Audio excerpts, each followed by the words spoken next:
Halo, selamat pagi. Selamat berjumpa kembali di pelajaran geografi. Pada video ini kita akan mempelajari tentang perhitungan dalam pemetaan. Jadi pemetaan itu nanti banyak perhitungannya, terutama untuk skala-skala, arah, itu pakai perhitungan. Nah, yang pertama kita akan mengulas kembali tentang skala. Skala adalah perbandingan antara JP dengan JS, jarak pada peta dengan jarak sebenarnya. Misalkan skala 1:200.000, artinya 1 cm pada peta mewakili 200 cm atau 2 km di permukaan bumi. Semakin besar penyebut skalanya, maka peta yang digambarkan akan semakin luas. Wilayahnya semakin luas, bisa negara, bisa benua. Kita sudah belajar peta berdasarkan skalanya. Nah, ini kita masih berhubungan dengan itu. Jadi, patokannya dari skala peta berdasarkan skalanya. Semakin luas, namun objek yang dipetakan akan semakin tidak detail dan sebaliknya. Kalau skalanya penyebutnya semakin kecil, berarti petanya akan semakin detail dan wilayahnya akan semakin sempit. Ini contoh perbandingannya, ini menggunakan skala besar. Skala besar, skala kadaster, jadi semakin ke atas itu skalanya malah semakin kecil tuh, small scale, large skala. Kalau skala besar, menggunakan skala besar, objeknya kelihatan jalannya, kota-kotanya, semakin besar semakin nggak kelihatan, tapi wilayahnya semakin luas. Itu konsep atau prinsip dari skala. Kemudian ada cara untuk memperbesar dan memperkecil skala peta. Untuk memperbesar skala peta, objeknya itu akan semakin sempit tetapi akan semakin detail. Contohnya itu untuk membangun rumah menggunakan skala kadaster. Jadi kelihatan kamar mandinya di mana, pintunya di mana, itu kelihatan. Ini cara menghitungnya tinggal skala asal dibagi perbesaran petanya. Jadi petanya itu mau dibesar berapa, diperkecil berapa, itu tinggal dibagi dari skala petanya, skala asal. Misalkan seperti ini, skala asalnya itu 1:500.000, ingin diperbesar 2 kali, maka skalanya 500 dibagi 2, ini dibagi, jadi 250.000. Skala peta perbesaran 2 kali adalah 1:250.000. Sedangkan untuk yang memperkecil peta kebalikannya. Kalau memperbesar dibagi, yang ini dikali. Tinggal dikalikan perkecilan skalanya mau berapa, kecil ya. Misalkan ada skala peta 1:500.000 ingin diperkecil 2 kali, maka skalanya tinggal dikalikan. 500 dikali 2 sama dengan 1 juta. Wilayahnya akan semakin luas tapi tidak detail. Ini ada skala garis. Kita akan mengubah skala garis ke dalam skala angka. Ini bisa di atasnya bisa km, bisa cm, tergantung skala garis yang bikin gimana. Skala garis ini yang atas itu di sini JP karena satuannya cm, yang bawah km berarti JS. Skala tadi kita udah tahu definisinya, perbandingan antara JP dengan JS. Jadi JP-nya 1 kita ambil yang paling depan aja. Ini ke sono-sono semuanya sama. JP-nya 1, JS-nya 5. 5 km sama dengan 500 cm. Ya udah 1:500 cm berarti. Kalau kita mau yang ini bagi ini berarti ya 2 dibanding 10 km. 10 km itu berarti 1 juta cm. Jadi 2 dibagi 1 juta sama dengan, sama aja, 1:500.000.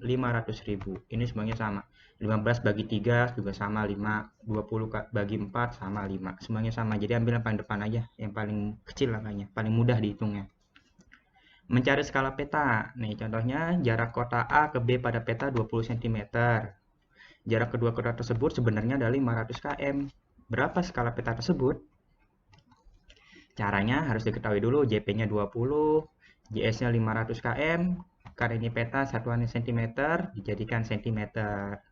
Skala peta sama dengan JP bagi JS. Skala sama dengan JP bagi JS, yaitu JP-nya 20, JS-nya sudah cm, 50 juta. 1:2.500.000. 50 juta dibagi 20, itu hasilnya 1:2.500.000. Yang berikutnya ada mencari skala peta dari 2 garis lintang. Garis lintang itu juga bisa mengukur lokasi dan jarak. Misalkan koordinat X berada pada garis lintang 25 ls, sedangkan koordinat kota S terletak pada 22 ls. Jadi kedua tersebut jaraknya di peta adalah 10 cm. Berapa skala peta tersebut? Nah, kita harus tahu dulu ini hukumnya, prinsipnya seperti ini. Jadi setiap 1 derajat pada peta itu sama dengan 111 km, 1 menit pada peta sama dengan 1,85 km, dan 1 detik sama dengan 0,03 km. Jadi kalau yang mau detik, kalau mau hitungnya seperti ini juga bisa. 1 detik sama 1 menit sama dengan 60 detik. Jadi di bawahnya 60, di atasnya penyebutnya. Ini kali 111. Ini yang menit. Kalau yang detik 1 bagi 3600 segitu. Ini buat yang ini. Tergantung nanti ini bisa 2, bisa berapa, tergantung dia menitnya berapa. Kalau ini kan nggak pakai menit, jadi agak mudah. Kita cari selisihnya dulu, 25 kurang 22 sama dengan 3. 3 tadi 1 derajat sama dengan 100 km. Tinggal dikali sama dengan 333 km, dijadikan cm. Jangan lupa ini harus dijadikan cm. 33.300. JP-nya 10 cm. Mencari skala itu JP banding JS. Skala sama dengan 10. Tadi JP-nya 10, JS-nya 33.300. Jadi skalanya ya dengan 1 banding 3.330.000 dibagi 333 dibagi 10. Jadi skala peta tersebut adalah 1 banding 3.330.000. Membandingkan peta yang sama dengan skala yang berbeda. Jadi ada 2 peta, yang satunya ada skala, yang satunya nggak ada. Jadi caranya seperti ini. P2 itu peta yang kita akan cari skalanya. D1 jarak pada peta yang berskala. Yang berskala itu peta ke-1 nih. D2 jarak pada peta yang tidak berskala. Ini pada peta yang berskala, ini yang tidak berskala. Harus ada gambarnya. Jadi gambarnya seperti ini, ada 2 peta. Yang ini ada jaraknya. Yang ini juga ada jaraknya. Yang ini skalanya ada. Yang ini tidak ada skala. Nah, nyarinya seperti ini. P1 penyebut skala yang ada di sini. Contohnya seperti ini. Peta X ada skala 1 banding 1 juta, jarak AB 4 cm. Sedangkan di peta Y nggak ada skalanya, jarak AB 5 cm. Diketahui skala peta X adalah 1 banding 1 juta. D1-nya ini 4 cm. D2-nya ini 5 cm. Skala peta Y adalah P1 sama dengan D1 bagi D2 kali P2. Ini gimana dibalik nih? Ya sama aja lah, yang penting gitu. Peta yang ada skalanya di atas, jarak yang ada skalanya di atas, jarak yang tidak ada skalanya di bawah, dikali skalanya. Jadi tinggal dikali ini dibagi ini sama dengan 800. Jadi skala peta Y adalah 1 banding 800.000. Mencari jarak pada peta. Diketahui jarak kotak AB adalah 250 km. Digambarkan menggunakan skala peta 1 banding 2 juta. Berapa jarak pada peta? Nah, kita cari. JS-nya dijadikan cm, karena skala itu satuannya cm. Skala 1. Skalanya 1 banding 2 juta. Kita mau nyari jarak pada petanya berapa? JP sama dengan JS bagi skala. JP-nya tadi ini, mana tadi nih? Nih, cm dibagi skalanya. Mudah. Jadi jarak pada peta adalah 12,5 cm. Mencari jarak sebenarnya. Jarak kota X ke kota Y pada peta berskala 1 banding 500.000 adalah 20 cm. Berapa jarak sebenarnya ini? Kalau ini paling gampang. Tinggal dikali aja ini sama ini. Diketahui skala 500.000 cm. JP 20. JS sama dengan JP kali skala. JP-nya 20, skalanya 500.000. Ini kita nggak usah pakai perbandingan, susah nanti.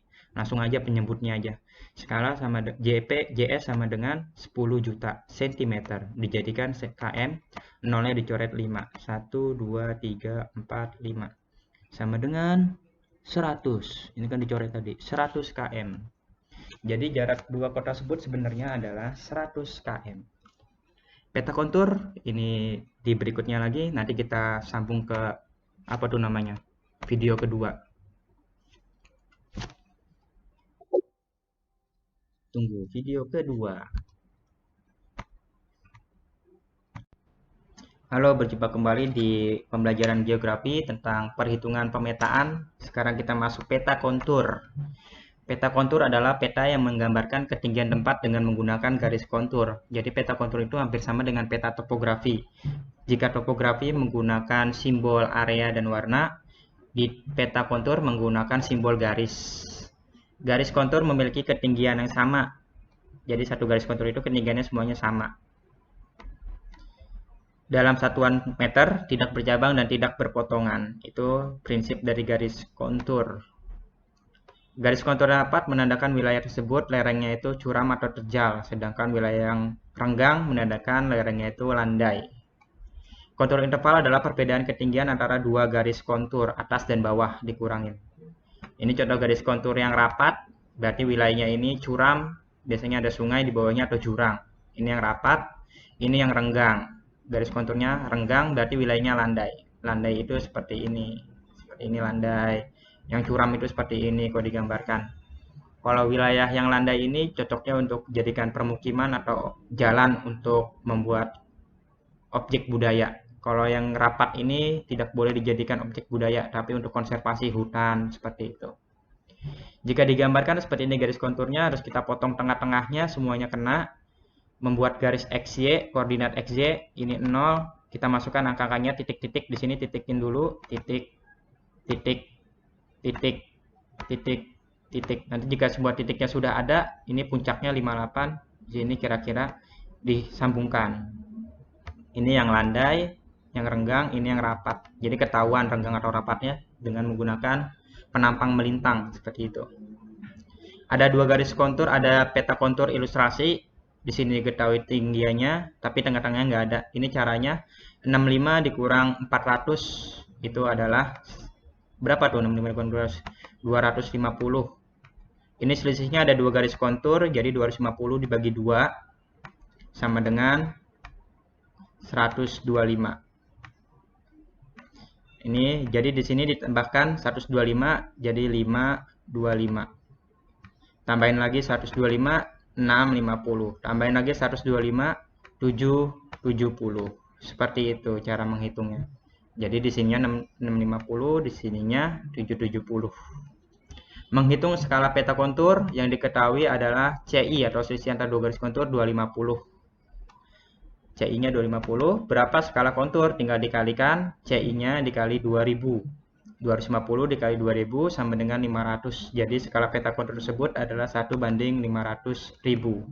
Mencari CI yang diketahui adalah skala peta konturnya saja. Jadi caranya adalah skala 250 dibagi 2000. Kalau udah pakai rumus seperti ini 1:2000 dikali skalanya 250. Karena ini dikali ini sama aja, jadinya ini 250 dibagi 2000, 125 meter. Jadi ketinggian beda ketinggian antara dua garis kontur tersebut adalah 125 meter. Kayak tadi kita hitung berarti. Menghitung kemiringan lereng, jadi kemiringannya kita hitung berapa derajat, berapa persen. Titik A 250, titik B-nya 750.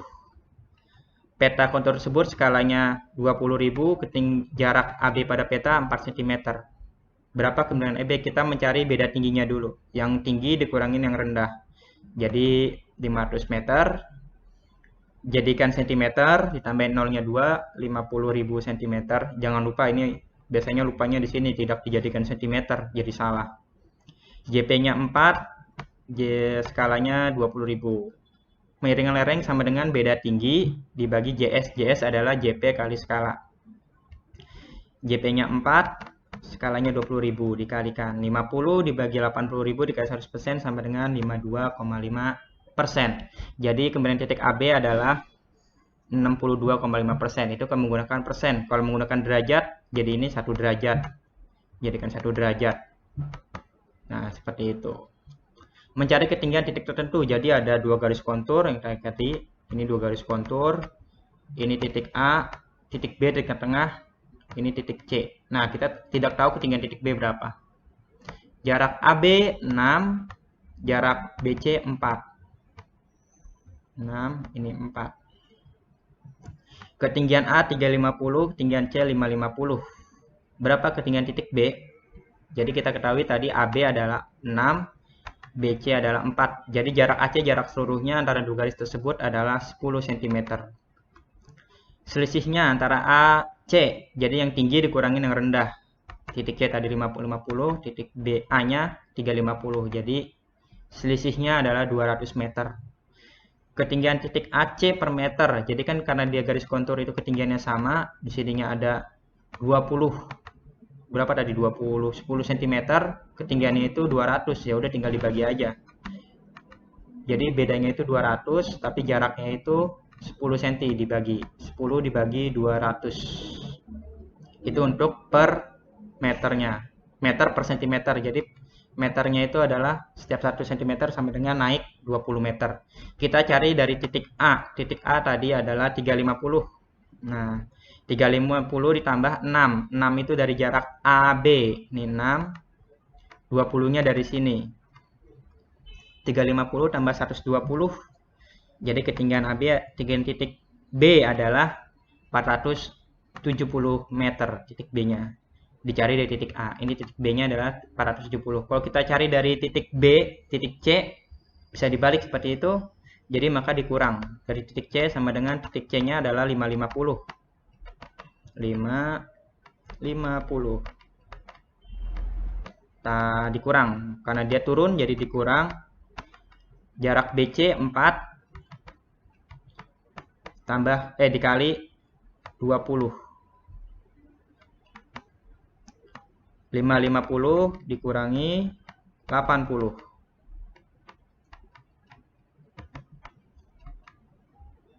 Sama saja hasilnya 470. Itu caranya. Sama, mau di atas, mau di bawah, sama aja. Kalau di atas itu kita mengurangi, kalau dari bawah berarti dijumlah. Karena ke atas naik. Sekarang kita menentukan arah dengan metode azimut. Ini biasanya dari pramuka, militer itu menggunakan kompas. Jadi pakai kompas untuk menentukan arah dan posisi objeknya ada di mana.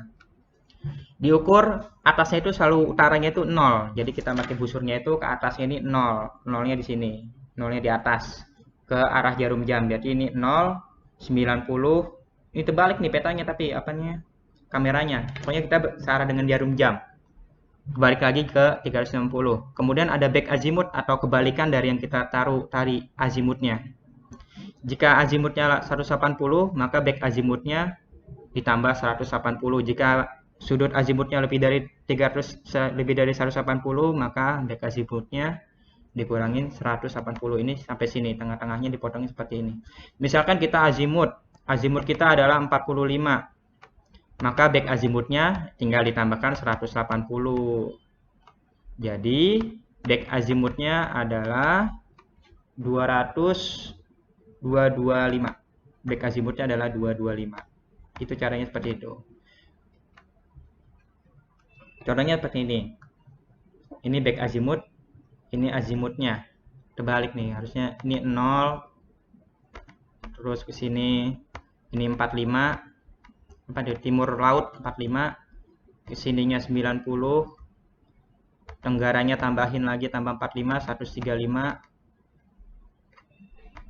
tambahin 45, 80, tambahin 85, tambahin 45, 180, tambahin lagi 225, 180, tambahin 45, 225, tambahin lagi 45, 0, 27, berapa nih? 0, ini 7 ya, 270. Tambahin lagi 45. Atas, tambah 45. Ini 5, 1, 3, 3, 1, 5. Itu seperti itu. Back azimut berarti kebalikannya. Kalau dia di sini berarti dia dikurangin 180, kalau di sini tambahin 180. Kalau 80 bagaimana? Ya udah berarti tetap 360. Tambahin 180. Nah, sampai sini semoga bisa dipahami tentang perhitungan pemetaan. Jika ada yang masih kurang dimengerti bisa ditanyakan. Sampai berjumpa di pertemuan berikutnya. Salam bahagia, semoga kita semua sehat dan bahagia. Bye.